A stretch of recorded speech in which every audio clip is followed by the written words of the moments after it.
Hello guys नमस्ते। आशा भरोसा पछिको निराशा सोलु दुधकुण्ड नगरपालिका 11 तिङ्ला राम्पा स्थित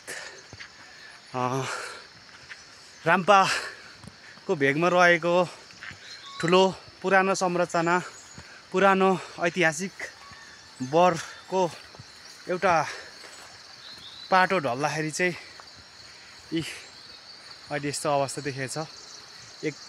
यसलाई हामीले संरचना गर्दै यसलाई गरेका थियौँ, अहिले यस्तो भएको रहेछ। यसरी चाहिँ हाम्रो बर जुन तिङ्लामै सबैभन्दा ठुलो बरको रुख चाहिँ यसरी आज हाँगा फाटेर ढलेको छ। यो ताकि तीनटा हाँगा यता यसको फाटेर ढलिसकेको, पहिला योसँग तीनटा भइसक्यो, योभन्दा अगाडि दुईटा र अनि अहिले एउटा। सर्ला केसिङै हाँगो चाहिँ राम्रो धन्दा यार जोगाइदिएछ यार। बस्ती एकातिर यस्तो अवस्थामा राम्रो कसरी फाटेछ यार। सर्लक्का यार यसरी 8 लाख बजेट हालेको थियो यहाँलाई बनाउने भनेर। अब यो नि फिक्स जान्छ त।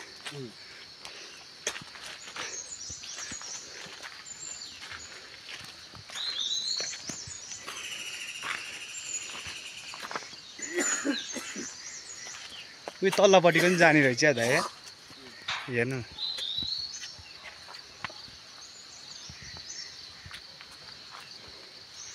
कस्तो नमिठो गरेर मान्छे छ। यो त यता गएको थियो होइन, यस्तो हेट यो त एकदम जोखिम ठाउँ भयो त्यहाँ। उसले च्याङ्सोले काटे जस्तै जाँदैछ त्यहाँ। यसको त अनि ऊ धेरै नसा हुँदैन रहेछ नि त्यहाँ विकास। टुक्रा हुन्छ। अब बिस्तारै यो पनि जान दियो। त्यो त सोचेको थिएन है यो ढल्छ भनेर।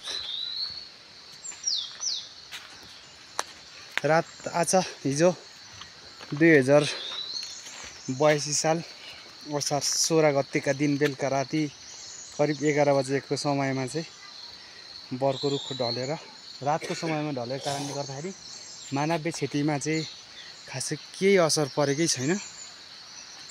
यहाँनिर यस्तो भइरहेछ यो हेर्नुहोस्। यो एकदमै हाम्रा बाजे पुर्खाहरूले रोपेको बर होला यो। यसले चाहिँ लास्टै बिहानै यो खबर सुन्दाखेरि लास्टै नमिठो लाग्यो। अब के गर्ने होला।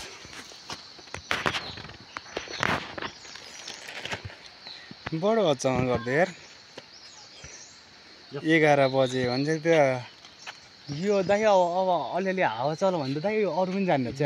यो पनि जान सक्छ उतापट्टिको पनि। त्यो बोझ कति छ त्यो उता सर्ला त्यो जोखेरको घर सक्छ त्यहाँ सक्दैन सक्छ।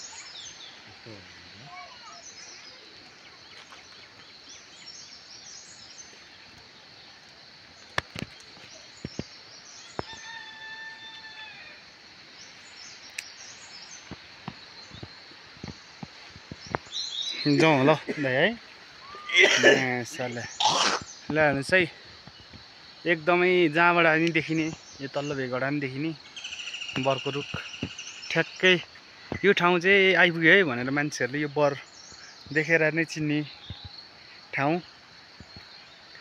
यो चाहिँ यहाँ उता थुरुङ दुधकोसीको काँगेल डाँडा मतलब कि यो पारीको पहाडबाट नि प्रत्यक्ष जान सकिन्छ बरको रुख भनेर जहाँबाट पनि देखिने। तर यस्तो हुँदाखेरि साह्रै नै मन खिन्न भइरहेछ हामीलाई। किनभने योभन्दा करिब 12-13 वर्ष अगाडि 12-13 होइन 15 वर्षै अगाडितिर होला दुईटा हाँगा योभन्दा ठुल्ठुलो फाटिएको।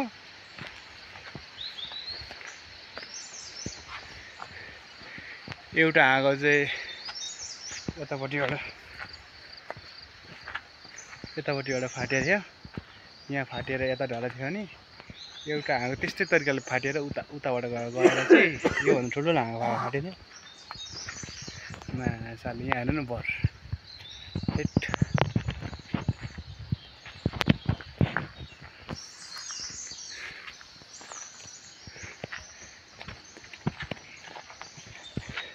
यो खास कारण चाहिँ यो त्यो कुँदै गएर हेर नि त, यता सुकेछ अनि यो ऊ हुँदै गएर चाहिँ कडप्पै भाँचिन्छ है।